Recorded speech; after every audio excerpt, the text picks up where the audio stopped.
waking up in the morning, gotta thank God. I'm probably in the sauna 4 days a week, and the cold plunge 2, maybe 3 of those. Which one do you like better? The cold plunge is better for you.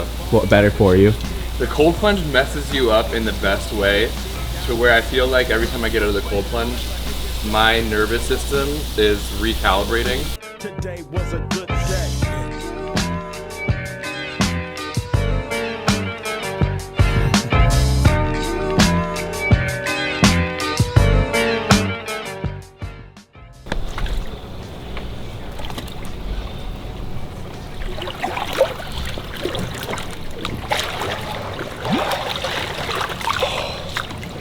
How long have you been cold plunging?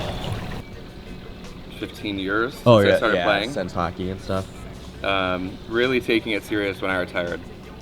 Why is Like that? because I started realizing how beneficial it is for you. It's just like mindset and rewiring your nervous system and stress and just feeling amazing. I'll check the footage and make sure it was a minute. One of the biggest parts of it is being able to jump into something when your body go into fight or flight, and you be able to bring yourself down out of that.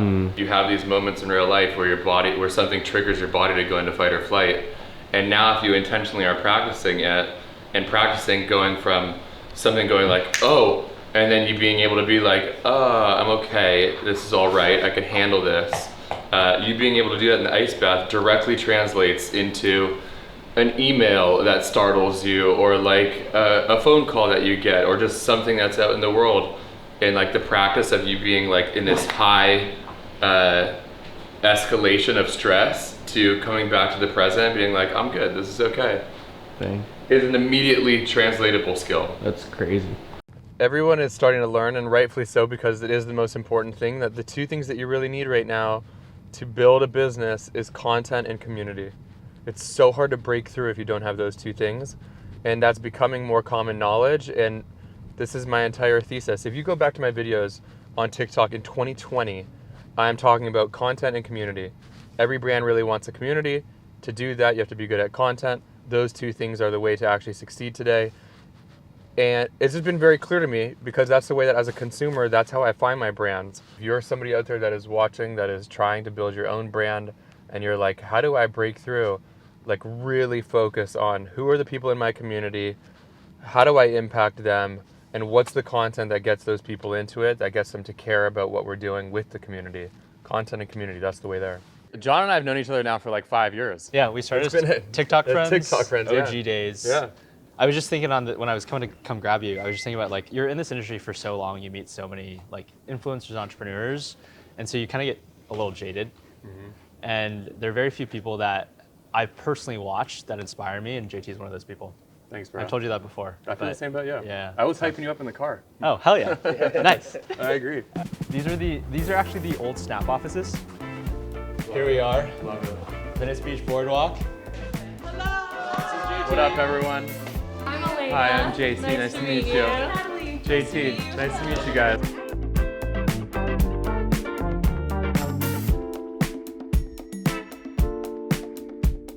This is JT's future plaque. This actually says JT Barnett. We just can't show you yet. This is his soon. I took the team to Whistler for a ski trip, and we have it like every year we do a ski trip. And so this year I'm taking them to Park City, which is we're gonna have like 50 people. That's so cool. We got our little stand mics. This is actually a sick little gimmick we did yesterday. I filmed some short form. We're launching like a really cool New Year, New Me campaign where we're literally gonna fund someone for an entire year to pursue their dream. And so we like had this as part of one of the videos. We had like a little analog TV. It was pretty sick. So cool. Craziest things, we just got a new space. This is like done? You've already done it? Yeah, we've already signed the lease, so we just doubled our rent. When you start working here, you like start to kind of take it for granted, but then like you zoom out and you're like, holy shit, like this is a dream. Like I used to walk these boardwalks being like, look at those guys. Like I want to be one of those guys one day, and so here we are. So true. Stan is now, I posted my first TikTok, so before Stan, 4 years ago. Can you give a little background of how you started? Yeah, I started Stan actually out of my own needs. Like I kind of happened into content. It was like Zoom. It was like Zoom days during the pandemic. I was doom scrolling on TikTok, and I was kind of like, oh, this creator thing is going well. I remember Honey House back in the day, like that was like peak TikTok days. JT was obviously posting already. And then I just like, one day I was just like, yo, like I kind of want to do this. Like what value can I add to the world? And so I just started posting content about how do you as an underrepresented kid get your first dream job? Because my story was like, I came single mom, like wanted to work on Wall Street. So I cold called my way to a job at Goldman. So I just like knew how to interview, knew like how to build a network and all that stuff. And so I just started posting those videos. And I really liked it. I was in grad school at the time. I'd come from corporate America. I was like really not enjoying a lot of it. I just didn't find fulfillment in it.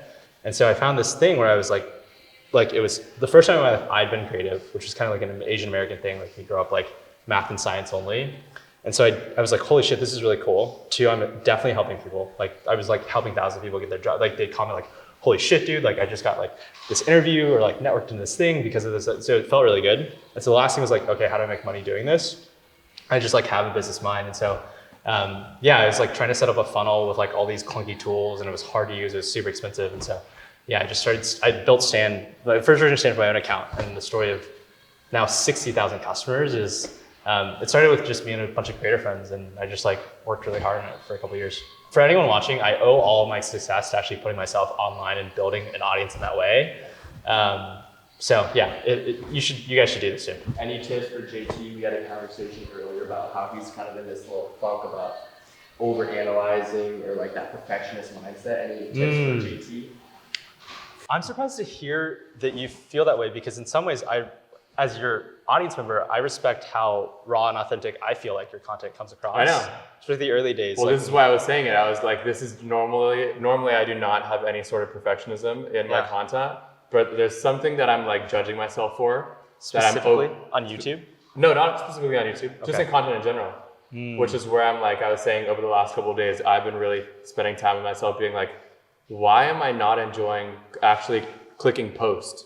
And it's like in the actual creation process for me that I'm like, this could be done a different way, that I end up being like, okay, I'm not enjoying this because I'm overanalyzing it. So let's just wait until I actually can come back to it when I am enjoying it. And so I'm not posting as much then. So I'll tell you a metaphor of a story, and I promise it'll come back, is I was in Australia a couple months ago surfing, and I was with this surf coach, and he used to run this surf camp for middle schoolers. And the kids on the Gulf Coast rip. Like they're like 12 years old and they make you look just so clunky. And he was like, what was really special with the after school program was we always knew when something was going on at home because their surfing was bad. For me, content has always been it has been a spotlight on my own well-being. Yes. Yeah. And it's always been it's been not only a spotlight, but it's like been an avenue for me to grow personally. And I think the more that I feel grounded and great with myself, the less I care about the perfectionism of the content, because I just am like, I want people to see me exactly how I am right now. Yeah. And I notice when there is moments where there is things that I'm going through or things I'm experiencing that I'm like, oh, one of the ways that shows for me is like the perfectionism of content.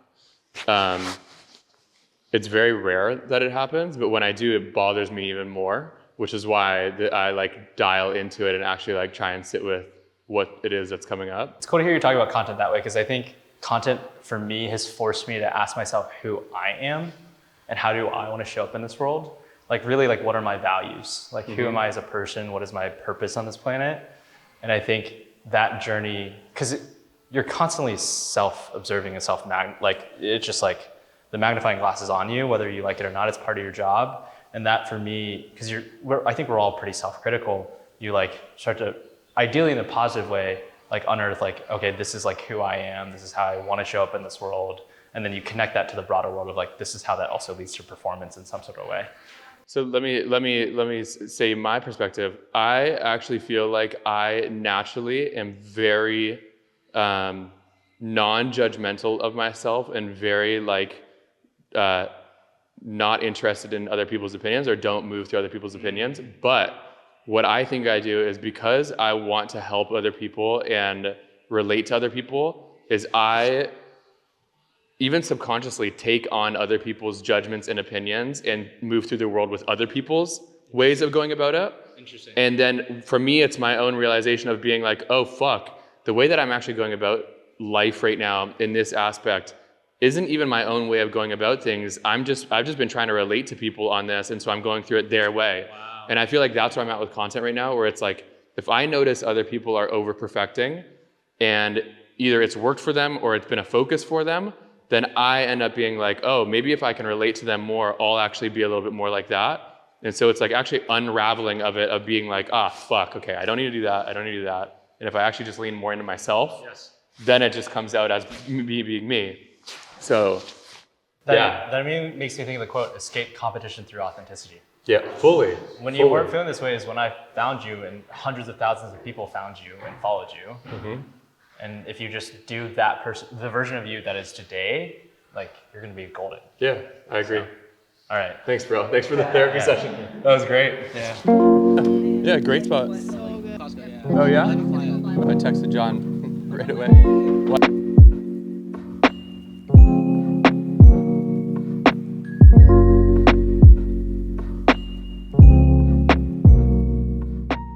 What's your focus on right now, and how do you look at balancing that as you add double the people in 1 year? The struggle at this scale for a creator-based business is to play the game of being a personality and like an individual human being who can think of content, while also playing the game of like being 10 stories up, looking at things at a high level and thinking strategically and systematically is really challenging on a human being. It's like the definition of context switching.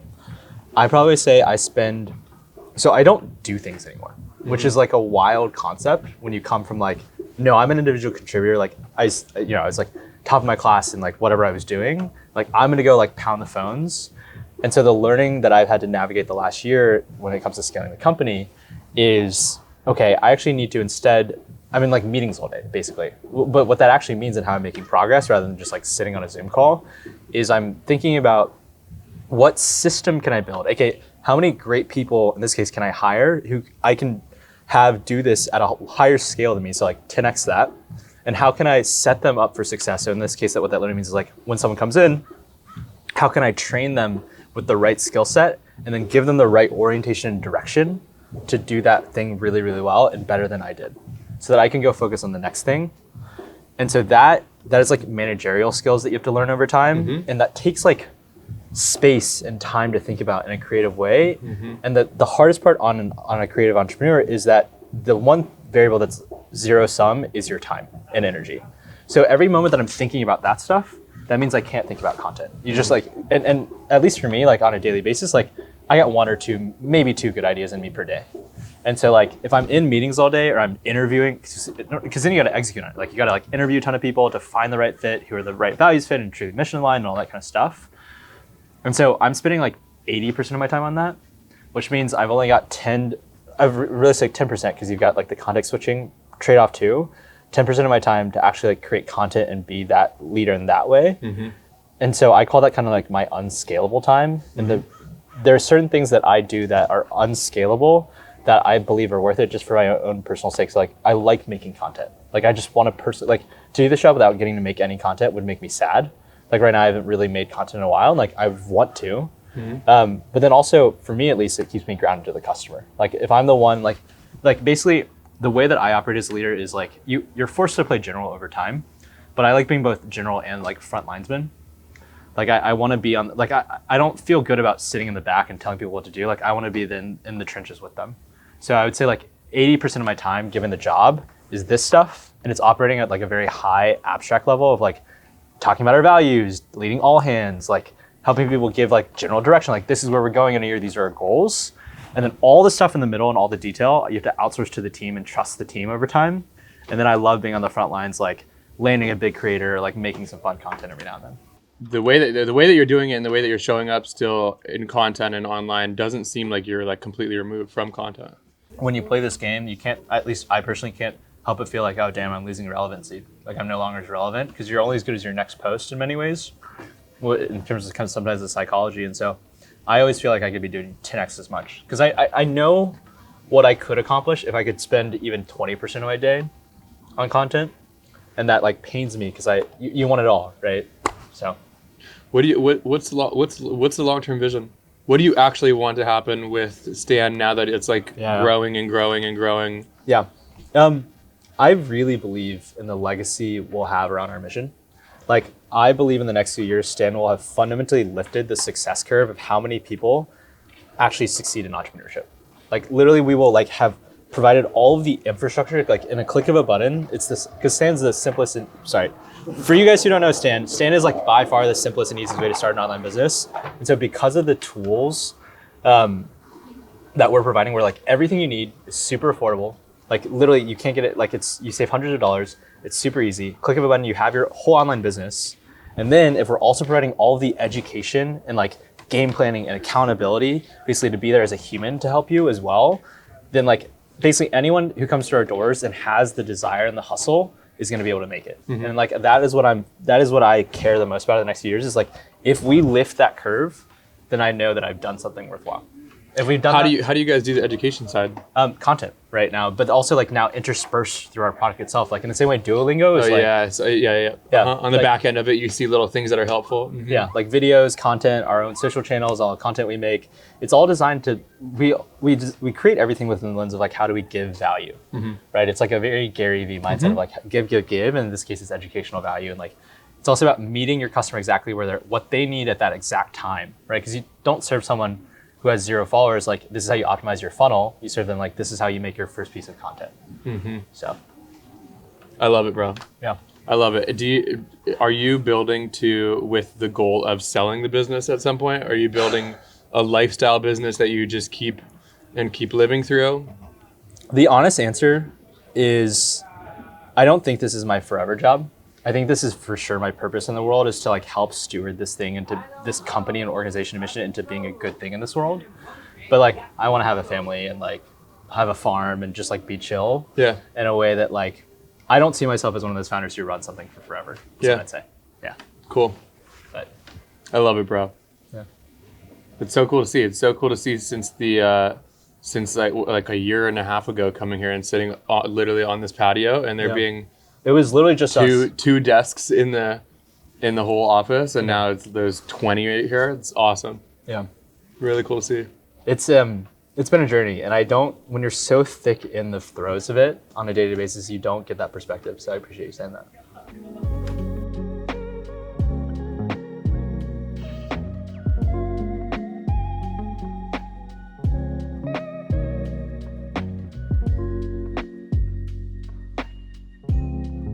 How are all these meetings being scheduled? Like, are you going out, or are they reaching out to you guys? These ones, the ones today are mostly through JT. I'm assuming JT was like getting back to people on text or DMs. It's both. I think it's more, if we haven't met them before, it's just seeing what's up, and then if we can help, like, we're obviously ready to help. But it's also really good. I made a video about this yesterday. These no agenda calls where there's really no like tactical strategy. It's just us meeting people that we think are doing something cool. I just got off a no agenda call with somebody else in my industry. Now what that is, it's exactly what you would think. It's a call with no agenda. And I like those calls because sometimes when you get on a call with no agenda and no preconceived notion, and you just listen to each other, you actually realize that you have a lot more in common, and really good things can come from it. So I encourage you to get on your own no agenda calls and see what kind of awesome things come about it for you. A lot of those are the ways that real shit happens, because you end up meeting them and realizing, wait, we have a lot in common, and there's like real things to be done here, so let's try and find ways to work together, and the vibes are great here, and that's when a lot of business actually ends up happening. So this one's more of a no agenda call. Cool. The number one thing that companies are coming to us for is that like in-house creator, like somebody that will be with us daily or every other day creating content. Damien, like, do I work with you on all the things that I just mentioned, or is it like Damien for Creator X, JT, like All of the above. On a day-to-day, I'm heads down with Creator X, kind of being that concierge between our talent side and brand side, but I'm just as involved with JT day-to-day. Dude, I agree. I'm really glad that we got to do this, and appreciate just the interest in working together in all these different ways. So I would be excited to work on all of those things that you talked about, from both Creator X to personal brand to consulting stuff. So please, I don't know what even the next steps would be, but let's actually have some practical things moving forward from this. Thank you. Take care. All right, brother. All right, Gary. Later. One, love the way that you're looking at it, because I'll tell you right now, my wife, when I go to play paddle, if I'm going and playing with the guys, she's like, I'm not going. If people have not found out yet, I'm obsessed with the sport called padel, where it's like a mix between tennis and squash. Outside of the US, it's the fastest growing sport in the world, but there's all of these courts now popping up in Los Angeles. It's just starting to. And I'm trying to bring more of them to Los Angeles to get more people playing, because it's so fun and it's very community oriented. So apparently we're talking to a brand that is trying to come to LA and bring courts here, which are currently in New York. We're expanding to LA, and I mentioned you're a big paddle advocate, and two, how we can focus on bringing in the right creatives and content creators to help us build our digital community. And so I think that the like community aspect of, okay, this isn't just paddle and there's other offerings here for you to be welcomed, is a smart play that like I think will allow for it to be more sustainable than just like this is ultra premium paddle players. So love all of that. Content. So what we do for companies is two different things. One is the main focus for us is helping companies hire creators to create for their brand account. So if you were like, I don't know if it's like at Breezus or whatever the handle is, but if you're like, hey, we actually need somebody in the summer in the Hamptons to be at our location every other day making videos for us to post so that more people see us around the world.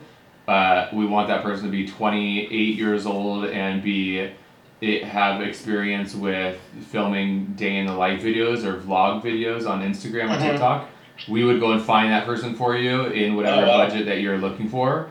And like, it's a mix between that part of it is like a mix of strategy and recruiting, because like we would tell you or work with you on understanding who that person is that you guys are really looking for and like how it can perform the best for you. And then we go find that person for you. And then it's like a standard recruiting firm model. And by strategy, you mean like you dive into what are you trying to achieve? What's your demographic? How do we grow your audience, your engagement, all that stuff, and like what who's are the right team, partners, all that, like all of that, and then like also who's the team that's gonna be filming this? What's the actual flow of content? Where are you guys creating right now? Where do we want to be creating? Where does our customer actually live on social? What are they watching? If you guys you were talking about partnerships with brands, I think that's also really smart. But if you were like influencers, we actually want to bring some creators out to experience our events. Like, who are those people that are local or that are in New York that we could bring out, and what would actually be applicable to them? Like, all influencer and social type of shit. Yeah, well, that's a big piece of what we need, I think. Safe Safe travels. Guys. Later. Thank you. That was good. That was good. Or it's interesting to hear how many people know you but don't know exactly what you do. It's a common thing of like, oh, we know JT does social media, but then it's like really then like you going into like, oh, here's what Creator X does. Yeah. For me, when I hear people be like, oh, I know you through a bunch of people and I've seen all of your content, but I don't know what Creator X is, I'm like, we need more awareness around Creator X. We need to like really, and that's hard because it's hard for the brand account to be as vocal as I am as a person, but I definitely want it to be, if I'm at a 10 out of 10 with the amount that I'm posting and out there, I definitely want Creator X to be 5 to 7. And right now I feel like it's a 2. Yeah. But that'll happen. Totally. If I can recommend anything to somebody that's 20 to 30 years old right now, it is this. Do not stop until you find something that you absolutely love. Don't settle with your work. Do not find something just because of the paycheck, just because of the hours, just because of the flexibility, just because of the boss. Find something that actually fires you up, that you would work on when you don't get paid for it. You think about a dream day. Oh, what would I do if I could do anything? Go and do that. Want to know why? Because when you actually find something like that you really love, you work harder than other people. And if there's money to be made in that entire industry, which most industries have a lot of money to be made in, and you work tirelessly because you actually enjoy it, you will make that money. And it will make up for all the time that you're spending right now settling for what you're doing even if you're making a lot of money right now, when you love something, you're better at it. When you love something, you work harder at it. And when you work hard, you make more money. Don't settle. Keep going. Love you. I have my own, some sort of inner struggle. I would call it inner struggle.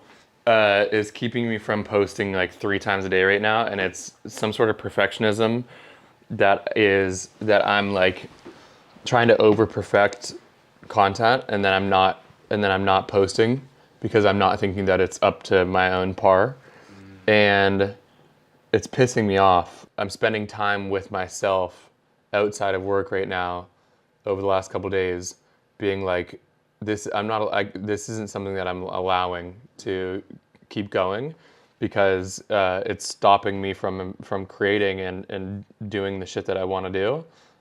Yeah, it's fucking frustrating shit. And all the times when I've been at my best, the way that I've looked at it is, if it's at least a 7.5 out of 10, post it. When I get caught up in like the little tiny things is when I end up not posting a lot, rather than when I was really going often, it was like, film something. If it feels good enough that I think the audience would take something away from it and would enjoy it, awesome, get it out into the world. Because I feel like it's the same thing as running. When you start running, people tell you the majority of your runs should be done at a level where you are running for a long period of time, but able to still have a conversation. And it's like, that's the same thing for me. It's like, when I'm like creating videos, it's like the way that I got to real consistency where I was posting, I mean, for a year straight, I posted 3 times a day. And the only way that I was able to do that was by not judging myself and not being overly critical about every single piece of the video. It was like, is the intention there? Do I feel like I've communicated this in the best way possible? Okay, cool, get it out there. Rather than it being like, this needs to be perfect and this needs to be here. And just the way that I work the best is by getting more out into the world. And it's just like, fucking just post it. Yeah. Just post it. There he is. What's happening? Yo, Damon, is that a fake background or is that a real background? Steve's fake. This is actually JT's backyard at the office. Oh, nice. Most of our friends now that have startups, that have teams under the size of 20 people, are doing a house that they live in one room, and then the other room is the rest of office. What I'm looking for is twofold. One is to, the only way for us to win is through content and community. We have to own the conversation around ownership. And so I want to build the content and I want to own the community. So how do I I'm looking to build out our full-time team, right? And looking to deploy an army of people who understand or can be advocates or educators through content, like what you do for other brands. I think you need real clarity on what actually is the content that we want to see on day one. Like, what are the videos about? And then from there, I would be like, we should hire one creator that can create a long form show that can be cut down to short form, that we invest a little bit more heavy into, like a Dan. That's like, we're gonna invest some real dollars into this person because they have existing traction, and we're looking at this as being a home run. And then I would invest less than that with other people that are just short form, that are like this Jake kind of a person, that are doing their own series, that are just short form, that can be on TikTok and Instagram, that are around a little bit different of a style of content than the other person would be, that would be long form. And I would start with maybe 2 people, max 3 people, and prove out those shows and then invest more. That's the way I would go about it. Someone is every day curating, not every day, but whatever that looks like, right? Curating content, putting our point of view on it and putting it out there as kind of edutainment, right? Yep. So I think finding that right person, and bringing them into kind of our network as a contributor, that's what we're looking for. I think that that's what you should do. And that's what we can help you with. Going and finding really high quality creators that have overlap with your values, that have an interest in creating for the brand, and getting them interested in the roles. I would like to see a proposal from you guys on what you just said. Tell me what that's going to cost and what the ramp time you think it is. Like, what does it take to go from like 0 to stand up, right? And let me review it with Lewis and Sage, and let's see if we can just light this thing up. Cool. Awesome. I'll talk to you guys soon. So, All right, nice bye. to meet you. Later. Again.